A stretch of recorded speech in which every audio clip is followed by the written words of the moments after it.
Yo, what's going on, Dragon Ballers? Welcome back to another video. Today we're going over the red cards from Draft Box 6. Pretty excited to talk about this stuff because Draft Box 6 is actually coming out soon, and I really feel like they're doing a lot of good things with this Draft Box. The number one thing I think they're doing well with this is they're not making any of the cards in Draft Box 6 like essential to an archetype. Like, I haven't seen an Obuni, I haven't seen anything like that that's at the SR slot, and as long as they stay away from that, we should see less, price gouging from these draft boxes. So I think I'm doing a good job with that. Let's give this stuff a read. Guys, we're not going to go over today anything we went over in the previous Draft Box 6 previews. We did get a little bit of each color in that video. So we got like the core and sensu bean. We won't talk about that. And we won't talk about any multicolor stuff today. We'll just talk about the red stuff coming out. Guys, if you're new here, make sure to subscribe, hit that bell so you don't miss a video. If you want to help the channel out, go down in the description, check out all the different ways you can help the channel out. And finally, there is a giveaway going on in the community tab. Definitely go enter that. There's 1 week left. That being said, let's just get started. So Master Roshi Potential Unleashed. We have a 2-drop red Unison 15k auto.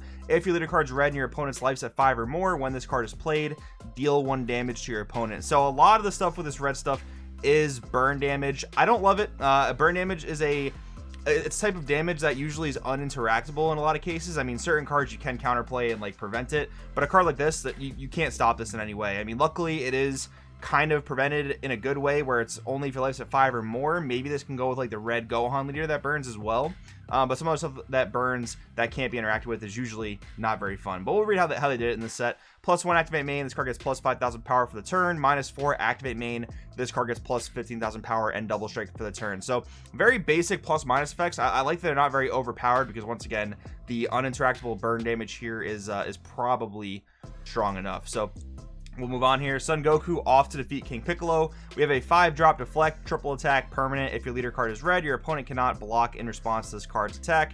Auto, if your leader is red, when this card's played, choose all of your opponent's battle cards. They get minus 20,000 power for the turn. Then choose one of your red Unison cards and add a marker to it. Okay, this is cool. I like this. It's an SR. It's not an automatic 4-of staple in every single red deck. It's not an Obuni by any means, but I think its power level is kind of appropriate. For a deflect, you get a minus 20k board weight that your opponent cannot stop. I think for 5 energy, that's pretty much perfectly legit. Stopping blocker is not obscenely broken, so I think that's fine. Triple attack is fine as well. This card, I think, is a draft worthy SR. You will draft it for sure. It's a good card in draft. And in constructed, it could see play in certain decks, like maybe Frieza Prison. You're on 7 energy, you want to spend 5 to board wipe guaranteed. That's pretty cool. So it's not game breaking, and I like what they're doing with the SRs in this way. Son Goku Nimbus Master, 3-drop, 1-drop, 10k combo. That's very important. 15k attacker, unique. If it's your opponent's turn at the end of a battle where this card's using the combo, play up to 1 skillless battle card with energy cost of 2 or less from your deck or drop area. Shuffle your deck if you look through it, and you can't activate the auto on this card for the rest of the turn on other copies. Activate main, pay 1 colorless, send 1 skillless battle card from your drop area to your warp. Play this card from your hand. So this card is actually some direct skillless support, which is pretty cool. Again, when you combo with it, you get to play the skillless, but it is a 1 energy 10k combo, which usually you want to avoid in skillless because you're not super energy efficient unless you're playing like a blue-red build maybe, which is definitely possible. And we saw Brian Samuel take that to the Daily Mac All-Star Showdown. So I think that is definitely a viable build if he's willing to play it for sure. And the activate main, paying 1 to play it for 1 energy basically, it's pretty much costless because you're warping a skillless from your drop area. So it's a card you already pretty much didn't have access to. Like, you could combo a skillless, get awakened with your leader, and then play this for 1, a 1-drop 15k. I've talked about it a few times on the channel. That is a really, really good rate for a 15k. So this card will be excellent in draft. I think it'll actually be quite good in skillless as well, at least in particular builds. But again, very good. Not like a card you need for by any means. Like, and the 1-drop 10k combo is actually one of the ways they balance this, believe it or not. Like, this prevents it from being a 4 of automatic staple. This might be like a 2 or 3 of in certain builds. So I do like that. Bulma, a Heartfelt Wish, 1-drop blocker. When this card activates its blocker skill, choose one of your opponent's leader cards or battle cards, gets minus 5,000 power for the turn. Pretty cool here. I'll actually quote Aspira on this. This is a 1 card stopping 2 attacks in certain scenarios. Not in every scenario, but if you block like a battle card, this for example, you minus 5 their leader, you're stopping that attack coming through as well. That's definitely pretty decent. Yamcha, Eye for an Eye, 4-drop 20k double strike. When this card attacks, choose 1 mono red battle card with energy cost of 2 or less in your hand and play it. Interesting. It's like a more balanced Chain Attack Trunks, which, believe it or not, Chain Attack Trunks hasn't been played in super long, but still, it's a more balanced version. The double strike is a cool addition that, Chain Attack didn't have. So once again, decent card. I can see this being playable in like certain red swarm strategies in constructed, but this does really fall into a lot of counterplay ditches, which is not that great. But in draft rather, I think this card will be really, really good. Tian Shinhan, eye for an eye, 5-drop crit dual attack auto. When this card's played, choose one of your opponent's battle cards and it gets minus 25,000 power for the turn. Definitely pales in comparison to the Goku we read just a little bit earlier, the 5-drop 20k board wipe. This, definitely won't see any play in Constructed, which is totally fine. Again, it's a draft set, and this is how they should design it. They should design cards for draft in particular. Not every card has to be good in Constructed. Will you even draft this card? I don't know. I mean, it's pretty costly, honestly, for only getting rid of one battle card. But I guess if your opponent has a really problematic card in their field, I mean, this card definitely would help in that scenario. We have a 20k 2-drop, we have a 1-drop 10k, and a 3-drop 30k. Pretty cool characters on them. Not much to really talk about. Kami, Lord of the Lookout, 1-drop 4k auto. If the card's red, when this card's played, choose one. You can either draw one or choose one of your red unison cards and add a marker to it. Very good here. I like that it gives you the option of drawing or giving a unison marker. Definitely a solid card if you are drafting red for sure. Constructed, it can also see play. I mean, we have a turn 1 again. We're not really playing multicolor anymore, so we have a turn 1 again. And if you're looking for a 1-drop cantrip that gives you options, this is definitely a solid one. Peel off King Piccolo's Underling, 2-drop 15k permanent. If your leader's red, this card can attack battle cards in active mode. I think when you're looking at Constructed, I think Tian Shinhan is just a better option than this card, but I think in draft this will be quite good because having the ability to control your opponent's board, especially in a draft setting, is going to be quite strong. But actually, you have to look at this with the peel off support that we have from set 10. I think this is playable off of some of the Mai's or Shoes. I think they play 2-drop peel offs from the deck, if I'm not mistaken. So just getting more options for that deck is honestly pretty cool, especially when it's already a decent budget deck that's done some things in the past. Shu, King Piccolo's Underling, 1-drop 5k counterplay. If your leader's red, play this card. If the battle card being played has 5,000 power or less, it's placed in the owner's drop area instead of being played. We have a lot of these, or not a lot, but we've recently got more of these 1-drop counterplays that basically counter other 1-drops.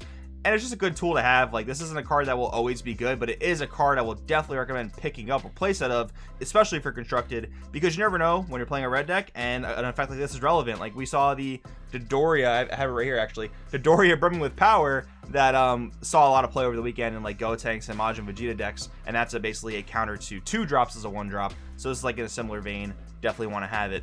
We got to have this discussion here. My King Piccolo's Underling, barrier, auto when this card's played, draw 1, auto once per turn. When your opponent switches their energy to active mode using counter skill, place 1 card in your opponent's life and opponent's energy in the drop area. We're going to have this discussion very, very briefly.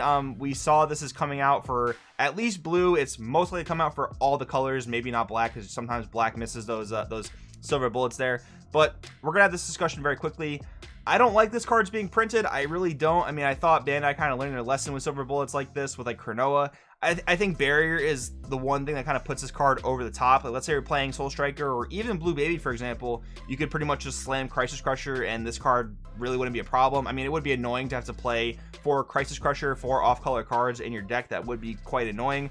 But realistically, in most blue decks, all this stops is Dimension Magic. It doesn't stop Sensu Bean. It doesn't stop UI Kamehameha. So with that in mind, it doesn't really stop all that much. And I don't even think this card is worth siding in those matchups. But it does really, wreck Blue Baby. It does do a lot of damage to Blue Baby, more so than Koitsukai does, especially with the ruling change where Koitsukai doesn't actually hit Gohan Baby's minion. So considering that, this card, I don't like it, but I don't think it's going to be too impactful, because the only way this will be really impactful is if like Blue Baby like dominates and then people side this card and then Blue Baby does not dominate and then there's like a cycle like that. I don't know. I don't like it, but I don't think it's like the worst thing they've ever printed. King Piccolo, 5 seconds to Eradication, 4-drop Deflect, Double Strike, Barrier. That's a lot of good protection already, so you can tell this card might already be good and Constructed.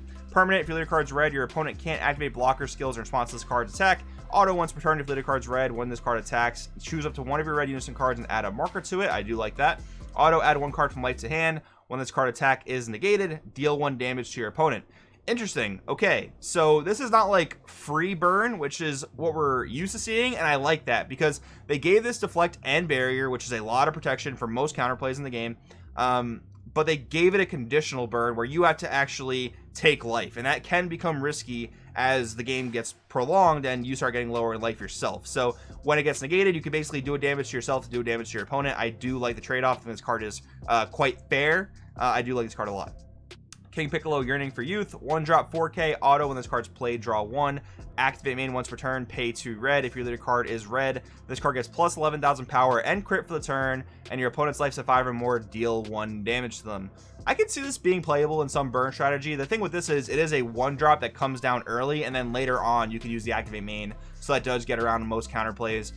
This card is pretty cool, not overly crazy, does cost a decent amount, especially in a red deck where you're not necessarily super fluid in energy, so I think this card is fine as well. Now we have a 4 set of cards here. We have tambourine, we have piano, we have cymbal, and we have drum. So basically they all read the same. If your leader card's red and you choose 1 card in your hand other than this card and discard it, when your opponent takes damage from a skill on one of your battle cards or unison cards, play this card from your hand. So this one has double strike, there's a blocker, a barrier, and a critical, right? So they all do the same thing, just a few different keyword skills here and there. These cards are okay. They are free play, which is strong, but they are costed by pitching a card in your hand. So basically by playing this and pitching a card, you're losing 2 cards out of your hand. Now I won't say, the card you're playing, the drum for example, or any of the other ones, you're not losing that card, but it is deducting from your hand size at a reasonable rate. So do I think it's a good play to like have a drum, piano, cymbal, and all these guys in your hand and then spam them by pitching 4 cards? I mean, if you have 20 cards in your hand, that's pretty strong. But if you have like the average hand size, which is probably like 10 to 8 cards, and you play these guys out, that's gonna put you down to 2 cards in hand. If you had 10, that's pretty rough. I mean, if your opponent can't deal with the board, I mean, yeah, I guess you'll probably get that value back over time, but maybe like 1 or 2 of these cards, maybe the critical ones will like be appropriate in certain builds, maybe even the double strikers, but the barrier, I don't think you'll play it. The blocker, probably not, but maybe, I don't know. These cards are interesting, definitely will require some experimentation in the future, but definitely not overly broken in my opinion, even though they are free play. Piccolo Jr., the King's Return, 2-drop 15k, auto. When this card's played, choose one of your other red battle cards, gets plus 5,000 power and double strike for the turn. It's kind of funny that this little baby is so beefy at 15k. Activate main, pay a red. If your leader card's red and you discard this card from your hand, if your opponent's life's at 6 or more, deal 1 damage to them. Definitely pretty much fine, it seems there. Strength through survival, 1-drop, activate main. If your leader card is red, draw 1 card, then choose one of your red cards, and your opponent can't activate blocker skills in response to that card's attack for the turn. So with all this like ignoring blocker, the most relevant thing is probably against like Tian Shinhan, which is obviously quite blocker heavy with their 9-drop. So it seems like red will have a decent time against that, and like this card's cool because it's a generic extra card that replaces itself.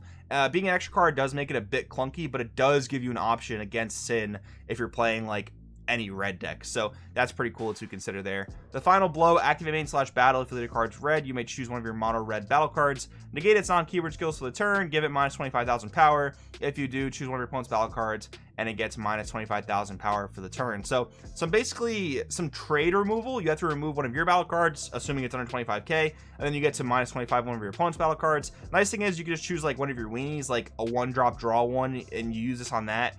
You really don't lose much there, and your opponent can lose out on a big battle card. I like the timing of activate main / battle, but again, not a 4F staple SR from a draft box, so should not be too crazy in price there. Tian Shinhan's Mafuba, 1-drop counter attack. If your leader card is red, negate the attack, then choose one of your opponent's battle cards or unison cards, gets minus 5,000 power for the turn. Decent negate, not incredible, not amazing, but definitely good in certain scenarios, so definitely can see play in the right deck. So that's gonna end it for today, guys. I do like the stuff here. I think their design philosophy is quite good. This may allow draft box stuff to like settle down price wise, because nothing here is like incredibly over the top, and especially none of that stuff is in the high rarity slots. So I think they did a good job here, but I do want to know what you guys think in the comments below. Thanks for watching, and I will see you guys next time.